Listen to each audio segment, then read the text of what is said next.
Bismillahirrahmanirrahim. Assalamualaikum warahmatullahi wabarakatuh.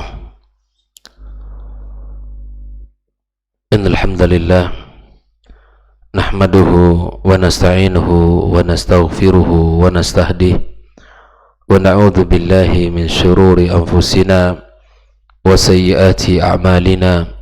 May yahdihillahu fala mudilla lahu wa may yudlilhu fala hadiya lahu. Ashhadu an la ilaha illallah wahdahu la syarika lah wa ashhadu anna Muhammadan abduhu wa rasuluhu alladzi la nabiyya wa la rasula ba'dah. Qala ta'ala ya ayyuhalladzina amanu ittaqullaha haqqa tuqatih wa la tamutunna illa wa antum muslimun. Allahumma ati nufusana taqwaha wa zakkiha anta khairu man zakkaha anta waliyuha wa maulaha innaka ala kulli syai'in qadir. Amma ba'd, ikhwani wa akhwati fid din, kaum muslimin dan muslimat, hadirin hadirat jamaah salat subuh Masjid At-Taqwa Indah As-Sakinah Pekanbaru rahimakumullah. Alhamdulillah, kita bersyukur pada Allah Subhanahu wa taala yang mana kembali pagi ini kita menjadi orang-orang yang dipilihnya untuk bisa melaksanakan salat subuh berjamaah di rumahnya. Kemudian setelahnya kita duduk sejenak mempelajari agama Allah Subhanahu wa taala, wabil khusus yang berkaitan dengan pembahasan akidah yang merupakan pokok utama dalam agama yang mulia ini. Ketika seseorang beragama tanpa memiliki akidah yang benar, ibarat sebuah bangunan yang tanpa pondasi dan dasar. Setinggi dan seindah apapun bangunan tersebut, maka tidak akan lama tahannya, mudah roboh, mudah pecah, mudah hancur. Begitulah ketika seorang mukmin beragama tanpa memiliki dasar yang kuat, akidah yang benar, pemahaman yang sahih, maka agama itu tidak banyak memberikan manfaat pada dirinya. Mudah goyang, mudah meninggalkan syariat ini, mudah putus asa dan seterusnya. Ketika seseorang memiliki akidah yang benar, maka dia mengibarat sebuah bangunan yang tinggi menjulang, yang menghujam, kuat kokoh dan memiliki dasar yang kuat. Mudah-mudahan ilmu yang kita pelajari memberikan buah amal dalam kehidupan kita dan memperbaiki akidah kita dan membawakan banyak kebaikan dalam kehidupan kita. Ucapan salawat dan salam selalu kita sampaikan untuk baginda kita sallallahu alaihi wasallam. Mudah-mudahan dengan memperbanyak salawat kepada beliau, kita selalu mendapatkan rahmat dan ampunan dari Allah Subhanahu wa taala, serta diijabah doa-doa kita dan permintaan-permintaan kita, serta kita mendapatkan pula syafaat pada hari kiamat kelak. Kita masih dalam pembahasan tentang rukun Islam yang pertama, yaitu mengucapkan asy-syahadah, di mana kita bersaksi tiada ilah yang berhak disembah kecuali Allah dan Muhammad adalah utusan Allah Subhanahu wa ta'ala. Pada pembahasan sebelumnya sudah kita ingatkan tentang 3 poin. Yang pertama, makna la ilaha illallah ay la ma'buda bihaqqin illallah. Artinya tidak ada yang paling berhak disembah kecuali Allah. Adapun rukunnya ada 2. An-nafyu, yaitu kita meniadakan seluruh kesyirikan dan seluruh bentuknya. Wal itsbatu, kita tetapkan hanya Allah zat yang berhak untuk kita sembah. Adapun makna Muhammadur Rasulullah adalah ta'atuhu fima amar, di mana kita mentaati segala perintahnya, wa tasdiquhu fima akhbar, dan kita benarkan segala apa yang dibawanya dari seluruh berita-berita yang disampaikan Rasulullah. Wastinabu ma naha anhu wa zajar, kita menjauhkan seluruh apa yang dilarang dan dicegah olehnya. Wa alla yu'badallah illa bima syara'a, tidaklah kita menyembah Allah kecuali sesuai dengan apa yang telah disyariatkan. Dan begitu juga rukunnya ada dua, al-i'tiraf bi risalati, kita mengakui bahwa Muhammad sallallahu alaihi wasallam adalah sebagai seorang rasul, wal i'tiqad bi ubudiyatih, dan juga kita meyakini bahwa dia sebagai seorang hamba pilihan.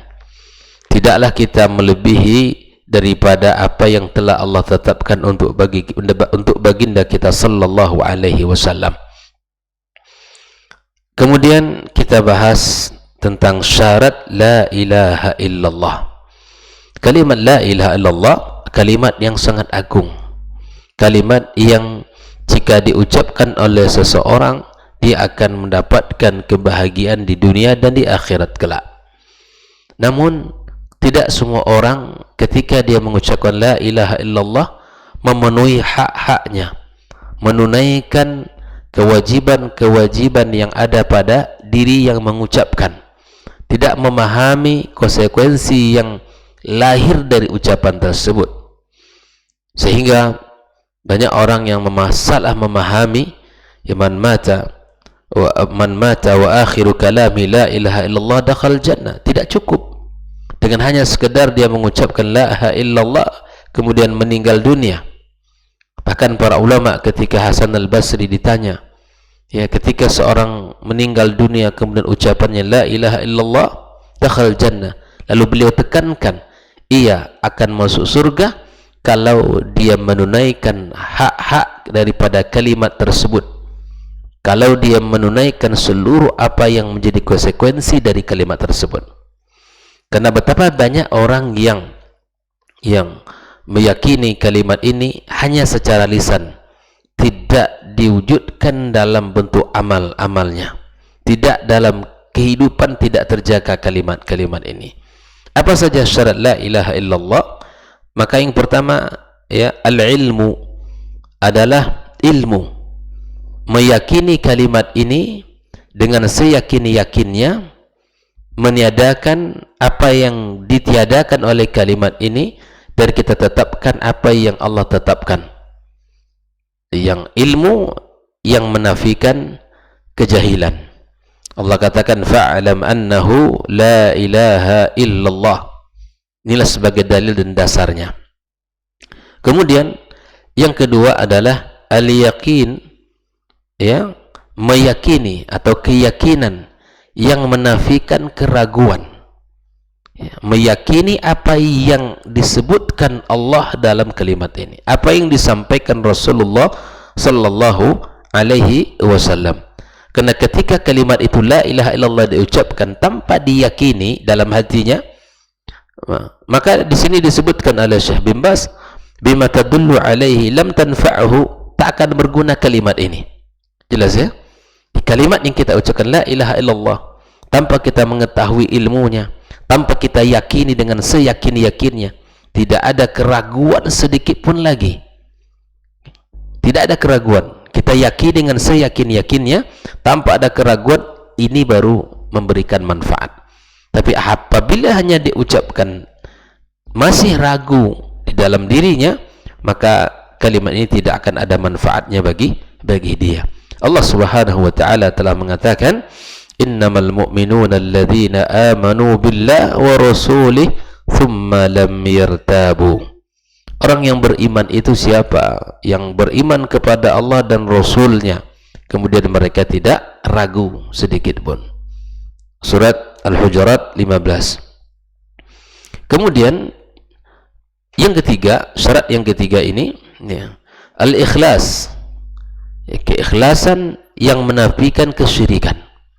Fahadhil kalimah la tanfa'u sahibaha bidun al-ikhlas. Kalimat yang kita ucapkan la ilaha illallah ini, kalau tidak diikutkan dengan keikhlasan, maka dia tidak akan bermanfaat bagi yang mengucapkannya. Allah Subhanahu wa taala mengatakan, "Wa ma umiru illa liya'budullaha mukhlishina lahuddin." apapun yang Allah perintahkan dan kemudian kita kerjakan dari syariat-syariat ini, dari amalan-amalan yang telah Allah wajibkan, maka harus dilakukan dengan penuh keikhlasan. Syariat yang kita kerjakan ini, perintah yang kita lakukan ini harus diikuti dengan keikhlasan yang menafikan kesyirikan. Karena betapa banyak orang yang beribadah kepada Allah Tabaraka wa Ta'ala ingin dipuji, ingin disanjung. Nabi kita sallallahu alaihi wasallam mengatakan dalam sebuah hadis, yang man sama'a sama Allahu bihi, ketika dia beramal ingin ya didengar orang, atau ketika dia melakukan sebuah amal ingin disanjung orang, maka Allah akan sanjung, tapi itu hanya di dunia saja, tidak akan sampai di akhirat. Allah akan sampaikan bahwa apa yang Anda inginkan dari niat-niat, dari keinginan-keinginan itu, maka telah disebutkan di dunia dan tidak ada bagian di akhirat. Begitu juga jika ada orang yang beramal, melakukan sesuatu kebaikan, ingin dilihat orang, ingin dikatakan orang hebat, ingin dikatakan ini dan itu, maka semua itu akan didapatkan, dan itu telah diberikan di dunia, kata Allah. Maka bukankah kita telah mendengar hadis Nabi sallallahu alaihi wasallam yang ketika pertama kali akan dinyalakan api neraka bagi dia adalah yang pertama orang-orang yang berilmu, ya. Kemudian dia akan dikatakan padanya, sejauh mana engkau mengamalkan ilmumu? Maka dia mengatakan, aku amalkan, aku ajarkan. Maka dikatakan, kadzabt, engkau dusta. Engkau berilmu agar dikatakan engkau alim, engkau belajar agar dikatakan engkau alim. Kemudian datang kepada orang kedua, orang-orang yang memiliki harta kekayaan. Kemudian ditanya, apa engkau lakukan dengan hartamu? Maka dikatakan, aku infakkan siapapun yang membutuhkan di jalan Allah Azza wa Jalla, aku berikan. Maka dikatakan, kadzabta, engkau dusta. Engkau lakukan itu ingin dikatakan engkau orang yang paling dermawan, yang paling baik di dunia. Maka itu telah dikatakan di dunia. Kemudian ketiga adalah orang-orang yang ahli ilmu, ahli Quran, ya, yang mana mereka ini, atau yang ketiga adalah orang-orang yang syahid fi sabilillah, orang yang berjihad dengan segala kekuatan, keahlian, dia berjuang, berjalan, ya, berjuang di jalan Allah Subhanahu wa Ta'ala. Maka kemudian dia katakan, apa yang telah engkau lakukan? Aku berjihad di jalanmu sampai aku meninggal dunia. Maka kemudian Allah katakan, kadzabta, engkau dusta. Engkau berjuang agar engkau dikatakan seorang pemberani, dan itu telah dikatakan di dunia. Maka kemudian mereka ini dimasukkan ke dalam oleh Allah ke dalam nerakanya, waliyadzubillah. Maka ikhwani ukhwati fiddin, kita harus tahu konsekuensi daripada la ilaha illallah. Apapun yang kita kerjakan harus dilakukan dengan penuh keikhlasan. Nabi kita sallallahu alaihi wasallam mengatakan dari riwayat Abu Hurairah radhiyallahu taala an, qala Rasulullah sallallahu alaihi wasallam, as'adun nasi bi syafaati man qala la ilaha illallah khalisan min qalbihi aw nafsi. Orang yang paling berbahagia nanti di hari kiamat kelak itu dengan syafaat baginda sallallahu alaihi wasallam, siapa? Orang yang mengucapkan la ilaha illallah ikhlas dari dirinya. Kalimat itu diucapkan tanpa ada paksaan, tanpa ada embel-embel dunia. Dia melakukan, membaca dan mengamalkan konsekuensi daripada kalimat itu lillah, dari hati yang paling dalam, maka dia akan mendapatkan syafaat dari Nabi kita sallallahu alaihi wasallam.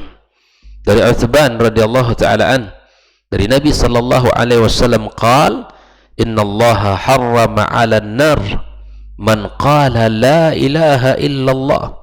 Sesungguhnya Allah akan mengharamkan bagi neraka yang mengatakan la ilaha illallah yabtaghi bidzalika wajhullah azza wajalla, yang mengucapkan di saat dia mengucapkan kalimat itu hanya untuk Allah, hanya menginginkan ridha Allah, menginginkan wajah Allah azza wajalla.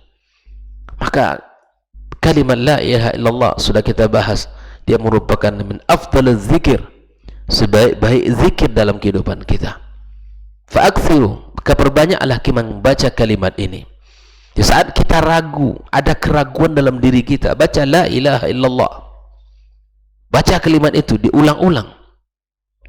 Kokohkan pemahaman dalam diri kita. Kita berharap ketika kita mengucapkan la ilaha illallah, maka seluruh amal yang kita lakukan harus dibungkus dengan keikhlasan, karena itu akan menjadi orang yang paling berbahagia nanti di hari kiamat kelak dengan syafaat Nabi kita sallallahu alaihi wasallam, dan orang-orang yang akan diharamkan Allah subhanahu wa ta'ala dari nerakanya. Kemudian yang keempat adalah as-sidq, ya, jujur, yang meniadakan al-kadhib, dusta.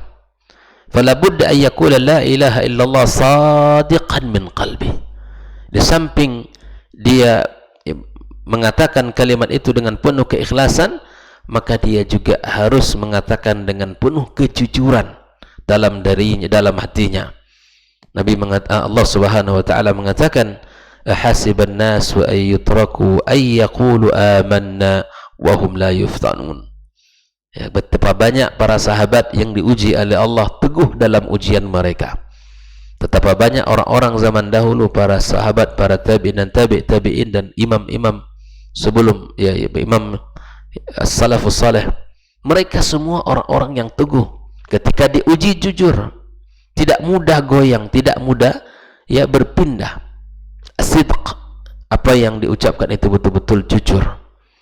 Nabi SAW mengatakan dari hadis Mu'adz ibn Jabal, dia berkata, "Ma min ahadin yashhad an la ilaha illallah wa anna Muhammadan abduhu wa rasuluhu sadiqan min qalbi illa harramahallahu 'alan nar." Rawahul Bukhari. Barang siapa, ya, tidak ada satu orang pun yang berucap la ilaha illallah Muhammad Rasulullah, maka jujur dalam hatinya, kecuali Allah Subhanahu wa taala akan haramkan baginya neraka. Yang kelima, ikhwani wa akhwati fiddin, al-mahabbah. Ya, kalimat ini syaratnya harus diisi dengan cinta yang meniadakan al-bughd, kebencian. Fa yuhibbu hadzal kalimah, dia mencintai kalimat ini. Wa ma tadullu alaihi, apa yang ada padanya. Qala ta'ala, walladzina amanu ashaddu hubban lillah. Adapun orang-orang yang beriman mencintai Allah Subhanahu wa taala, sangat mencintai Allah Azza wa Jalla. Orang beriman tidak mudah goyang. Orang beriman selalu mendahulukan apa yang didahulukan Allah. Apa yang dipilih oleh Rasul maka dia pilih. Begitulah karakter orang-orang yang beriman. Allah juga mengatakan, ya ayyuhalladzina amanu may yartadda minkum an dinihi fasawfa ya'ti Allahu biqaumin yuhibbuhum wa yuhibbunah. Jadi orang beriman selalu mencintai Allah Subhanahu wa taala. Karena konsekuensi dari kalimat ini adalah tumbuhnya rasa cinta kita kepada Allah Subhanahu wa taala. Yang keenam, al-inqiyad. Al-inqiyad artinya tunduk, yang menandakan, ya, menandakan at-tark, itu menolak segala bentuk perintah Allah Azza wa Jalla. Fayajibul inqiyad, ya, tunduk lima tadullu alaihi la ilaha illallah min al-a'mali adh-dhahirati wal batinah.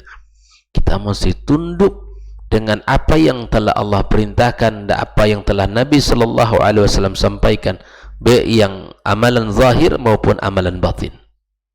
Amalan zahir maupun amalan batin. Allah katakan, wa anibu ila rabbikum wa aslimu lahu. Ya, kembalilah kalian kepada Rabb kalian dan tunduklah kepadanya. Sebagaimana al-Islam huwal inqiyad li awamirillah. Islam itu artinya sesungguhnya adalah istislam. Kita berserah diri, tunduk, patuh kepada perintah-perintah Allah Subhanahu wa taala. Allah katakan, wa man ahsanu dinam mimman aslama wajhahu lillah wa huwa muhsin. Adakah orang yang paling baik agamanya? Adakah orang yang paling bagus agamanya daripada orang-orang yang menyerahkan dirinya kepada Allah Subhanahu wa taala? Tidak ada. Orang yang paling baik itu agamanya orang yang paling tunduk kepada Allah. Ukuran baiknya seseorang tidak diukur dengan harta benda, kekayaan dunia, tidak ada itu. Yang paling baik agamanya adalah orang yang menyerahkan dirinya kepada Allah dengan ketundukan, dengan kepatuhan, dengan menjalankan segala perintah-perintah Allah Subhanahu wa taala. Ikhwani ukhwati fiddin, yang ketujuh adalah al-qabul, menerima. Menerima yang meniadakan penolakan. Jadi setelah terbentuk di dalam diri kita rasa cinta, kemudian kita tunduk atas perintah-perintah Allah, nah kita harus menerima. Di antara syarat la ilaha illallah menerima, tanpa ada keraguan sedikit pun, tanpa ada penolakan sedikit pun dari diri kita, baik itu masuk akal maupun tidak masuk akal, kita terima. Karena ada di antara syariat ini yang bisa dijangkau oleh akal kita, hikmah dan pelajarannya, maqasidnya, ada yang tidak. Maka segala apa yang telah Allah perintahkan dan Nabi sallallahu alaihi wasallam sampaikan, masuk akal kita atau tidak masuk akal kita, wajib untuk kita terima, karena syarat la ilaha illallah al-qabul. Oleh itu ikhwani, fayajibul qabul, kita wajib menerima. Limaktadatuhu hadhil kalima min ibadatillahi wahda la syarika lah wa tark ibadati ma siwah. Wajib menerima dari konsekuensi kalimat yang kita yakini ini, dari ibadah kepada Allah Subhanahu wa taala yang tiada ada syirik baginya, dan meninggalkan seluruh ibadah selain Allah Subhanahu wa taala. Faman qalaha wa lam yaqbal dzalika, yang cukup hanya mengucapkan tidak menerima, wa yaltazim bihi kana mimman qala Allah, maka dia akan masuk kepada apa yang Allah sampaikan, innahum kanu idza qila lahum, mereka itu apabila dikatakan kepada mereka la ilaha illallah yastakbirun, katakanlah la ilaha illallah, mereka sombong. Di orang yang mengatakan bahwa tidak masuk akalnya syariat itu sombong. Itu sombong. Ketika diperintahkan untuk melakukan ini, dilaksanakan ini, meyakini ini, lalu kemudian dia mengatakan mereka yastakbirun, kata Allah, mereka sombong. Wa yaqulun abinna latariku alihatina li syairin majnun. Ini ketika diajak untuk beriman kepada Allah, maka kemudian mereka mengatakan, apakah kami meninggalkan Tuhan kami, dan mengikuti laki-laki yang gila ini. Karena ungkapan-ungkapan, ajakan-ajakannya. Ikhwani ukhwati fiddin, ketika kita diajak untuk beriman kepada Allah Subhanahu wa taala, maka kita harus memiliki sikap menerima apa saja yang Allah perintahkan, kita terima dengan hati yang penuh cinta kepada Allah Subhanahu wa taala. Kemudian al-kufur bima yu'bad min dunillah min tawaghit, kita mengingkari dan mengkufuri seluruh yang disembah selain Allah Subhanahu wa taala dari taghut, dari berupa taghut yang disembah selain Allah Subhanahu wa taala. Kita ingkari dan kita kufur itu semuanya. Fala budda minal kufri bi jami' ma yu'bad min dunillah. Wajib kita untuk kufur kepada seluruh yang disembah selain Allah, wa itsbatul ibadati lillahi wahda, dan kita tetapkan ibadah hanya untuk Allah saja. La syarikalah, tidak ada syarikat bagi Allah Azza wa Jalla. Allah katakan, faman yakfur bit taghut wa yu'min billahi faqad istamsaka bil urwatil wuthqa. Wa qala sallallahu alaihi wasallam, man qala la ilaha illallah wa kafara bima yu'bad min dunillah harrama malahu wa damahu wa hisabuhu 'ala Allah. Orang siapa yang mengatakan la ilaha illallah, kemudian dia kufur selain dengan apa yang disembah selain Allah, Allah haramkan hartanya, Allah haramkan darahnya, Allah dan hisabnya kepada Allah Subhanahu wa taala. Ikhwani wa akhwati fiddin, dan inilah syarat-syarat yang mesti kita penuhi pada kalimat la ilaha illallah, dan ini dikumpulkan oleh para ulama dalam satu bait, ya, disebutkan oleh Syekh bin Baz, waqad jama'tu fil baitain al-atiyaini ilmun yaqinun wa ikhlasun wa sidquka ma'a mahabbatin wa inqiyadin wal qabuli laha wa zida thamin wal kufranu minka bima siwal ilah min al-awthani qad uliha. Inilah 8 syarat la ilaha illallah: ilmu yang menafikan kebodohan, keyakinan yang menafikan keraguan, keikhlasan yang menafikan syirik, kejujuran yang menafikan dusta, dan kelima adalah cinta, ya, yang menafikan kebencian, qiyad, ketundukan yang menafikan pembangkangan, wal qabul, yang menerima yang menafikan penolakan, dan yang kedelapan adalah al-kufran, yang mengkufuri atau mengingkari seluruh yang disembah selain Allah Subhanahu wa taala. Apabila 8 ini, ya, kata para ulama, mereka tatabbu, melihat dalil-dalil Al-Quran dan Sunnah, mereka simpulkan dengan 8 syarat ini kita lakukan, maka insya Allah kita masuk dalam hadis yang disebutkan Nabi kita sallallahu alaihi wasallam, man kana akhiru kalamihi la ilaha illallah dakhalal jannah. Mudah-mudahan kita termasuk orang-orang yang bisa menjalankan konsekuensi daripada yang 8 ini. Wallahu ta'ala alam. Semoga Allah Subhanahu wa ta'ala berkahi pertemuan kita, dan Allah berikan kepada kita kekuatan istiqamah di jalan menjalankan agama dan perintah-perintahnya. Wa sallallahu ala nabiyyina Muhammadin wa sallam. Wa subhanakallahumma bihamdik asyhadu an la ilaha illa anta astaghfiruka wa atubu ilaik. Wassalamualaikum warahmatullahi wabarakatuh.